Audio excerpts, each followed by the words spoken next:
Howdy, gang. All right, bright, sunny Monday afternoon, day after 4th of July, and we're going to go pick some potatoes. So I'll kind of show you where I stand on these things and what's going on, why I'm looking at picking a good portion of them here. So let me flip this over. All right, so if you see, they're right in the center in front of me. So these are some of my potato plants, and you see as they're starting to die off, that'll tell you when the potatoes are ready. Now, if you look over there, yeah, I think I've got it there in the center row, kind of a little bit lighter green up near the corn. Those aren't ready yet. Those are still fully green, so they've still got potatoes growing. And then, of course, my corn is doing wonderfully, which I'm very thrilled about. So I'm going to get in here and get the old pitchfork out and dig some potatoes, and I will show you what we got. Okay, so going on along, you can see I've got in maybe about, what, 1, 2, 3, 4, 5 plants. And the interesting part is this part of the garden, the soil is a little bit more native soil rather than my homemade. There's some mixed in there, but not so much. So that's what I've got out of my first 5 plants. So these are all the Kennebec whites. I'll keep going and see what else I come up with. But I pulled, the one plant I pulled last week was on the other side of the garden where I had 7 potatoes out of one plant. But you can see I've got decent potatoes in here. I mean, this one is the size of a baseball.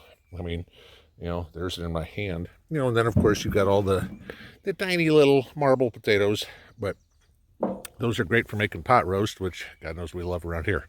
So, all right, I'll keep digging and show you what else I get. All right, so moving on along, I've now dug about 6 feet of white potatoes and red potatoes. You can see what I got left. There's 6 feet of whites and 6 feet of reds. There's at least 5 to 7 pounds of each so far. So I'm figuring I'm getting better than a pound of potatoes at least out of each plant. Who knows, maybe I'm getting more. I'm not weighing these. I'm just kind of guessing by the size of what a bag is. But yeah, I'm not complaining whatsoever. And as I keep digging, I should have a wheelbarrow full. So let me finish this and I'll show you what the total haul is. Hey guys. Okay, sorry for being a sweaty mess at this point, but, you know, as Keith Brooks puts it, you got to do the things. And the things take a little bit of sweat and a little bit of muscle power and a lot of energy. So I finished pulling the potatoes, all of them, okay? And I figured as I got through, I found a couple of ones that were starting to rot in the ground of the reds that weren't completely died off. And so I'm like, okay, so I've got to pull these. Now, first I want to show you what I got, and then I want to talk about them a little bit. So here is the very appropriate 5th of July potato haul. Full wheelbarrow, red, white, and blue. I have no idea the poundage. I don't have a scale, but it is a full wheelbarrow. Okay, so let's put this back down and get my butt back on the seat because I'm beat. Okay, so I'll kind of go through this. Remember, I got the blue potatoes because they shipped me somebody else's order. So that's the reason I got. I'm actually pretty happy with the yield I got on the blue potatoes. Okay. I planted 40 feet of reds, Pontiac reds, 40 feet of Kennebec whites, and then 20 feet worth of the blue potatoes because that's what they sent me. Now, the blue potatoes came from Burpee. The Pontiac reds came from Burpee. Remember, they were supposed to send me my Kennebecs and they sent me some other guy's order. So that's why I didn't get the Kennebecs. So I bought the Kennebecs at a local store here. Now, those were local potatoes, so they should be acclimated to Tennessee weather, I think. Okay. What struck me as odd is I easily got twice the yield out of the Pontiac reds that came from Burpee that I got from the Kennebec whites. The potatoes roughly are about the same size, baseball size down to I didn't keep the marble size ones, but down to about golf ball size ones. Those goodness, in a pot roast or something like that. Okay, so I kept those. The purple fingerlings also came from Burpee. Again, mistaken order. But I got a good yield out of that. I got, there's probably a good 6 pounds, 7 pounds of those. So and I'm guessing. Okay, I'm just trying to think of what a 5-pound bag of potatoes is, and this is a little bit bigger. So what I'd say there is, even though I had the problem with Burpee, their seed potatoes were better, in my opinion, than the local ones I got. Now, granted, I'm comparing two different kinds of potatoes, but I thought I'd get a better yield out of the white potatoes than I did.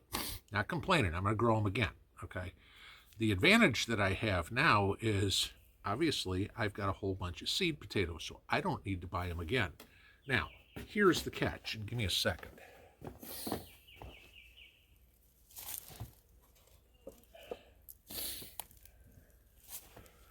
These are just on the top so I can show you. Now, it's the 5th of July.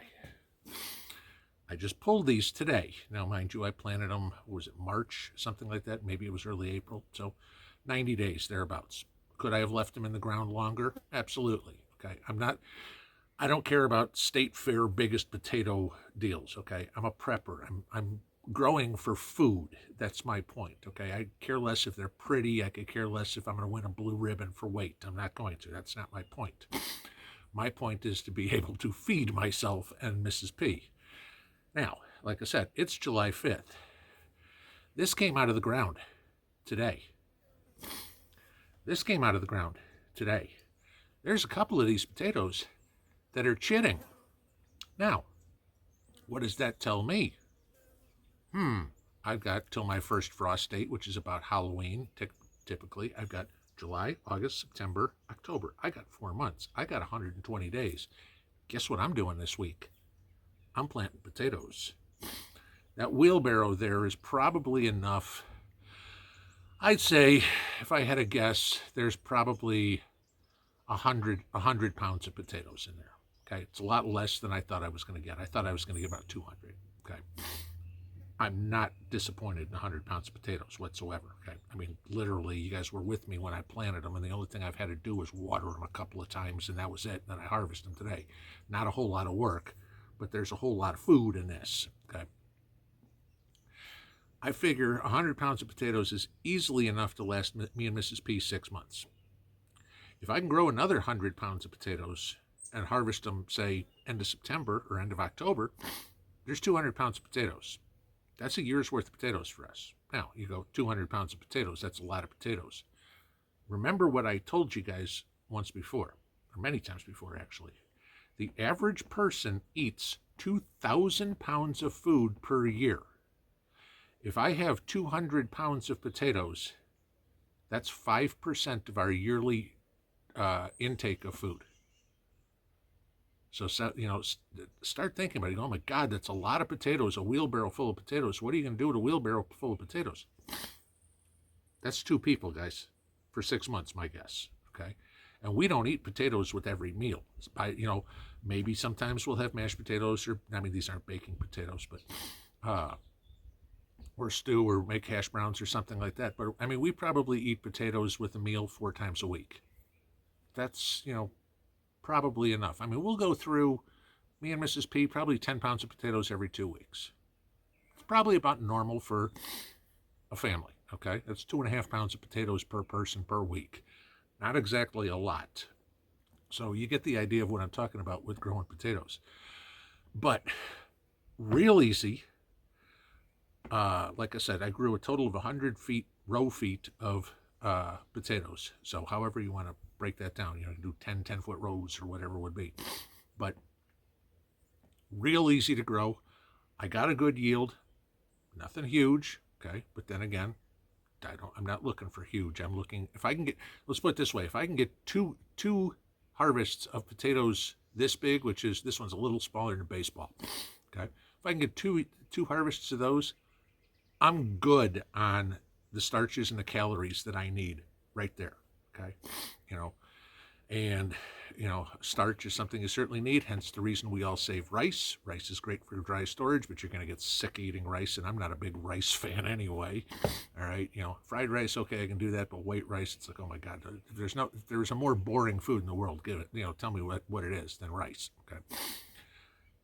But if I can get my starches this way, and this is replenishable on my own without having the need for a store, and the fact that I've got seed potatoes out of them too means it doesn't cost me any more money. So, you know, I wanted to show you that. You all wanted to see me dig potatoes. You wanted to see me be a sweaty mess. Hey, I'm a sweaty mess. I don't care. You know, I love you guys for who you are. I hope to God you love me for who I am. But go for it. Get your potatoes going. You know, not difficult. Harvest is a little bit of work. Don't get me wrong. Believe it or not, I don't have a potato fork, so I use my pitchfork. I actually bent one of the tines on my pitchfork. So, but the other thing I did notice, okay, and I will say this, I got the one half of the garden that I said at the beginning of the video that was more native soil. I wasn't getting as many potatoes out of those potatoes as I did out of my homegrown soil. You know, I did the whole video on it, but you know, cow manure and straw and horse manure, compost, topsoil mixed all together. That ratio that I used when I was pulling those plants, I easily had double the potatoes on those plants than I did in the ones that were primarily topsoil. So, you know what I'll be doing? I will be amending more soil. I got to add a lot of soil to that garden anyway. It's all going to be mine. It's not going to be topsoil. But there you go, guys. There's me being a sweaty mess. Sorry for my appearance, but hey, you know, we're preppers. I don't think anybody's coming here for my good looks. That's for sure. Because if you are, I'd have like 2 people maybe. And I think Mrs. P would be one of them. I hope. So, all right, guys. Have a great Tuesday. Pinball out. Oh, 2 more things. Forgot. Go figure. You know, my mind is a little scattered right now. I'm beat. Live stream tonight, 8 o'clock. Yeah, I know the holiday weekends messed everybody up. I will be there tonight at 8 o'clock. So we're good for that. Second off, I know somebody's going to say it. Yes, I've got to figure out how to distill some of these potatoes and learn how to make vodka. So, okay. That ain't going to be anytime soon. But if I can figure out how the hell that's done, I thought it'd be kind of cool to make purple vodka. That'd be fun. All right. Now I'm out of here. Pinball out.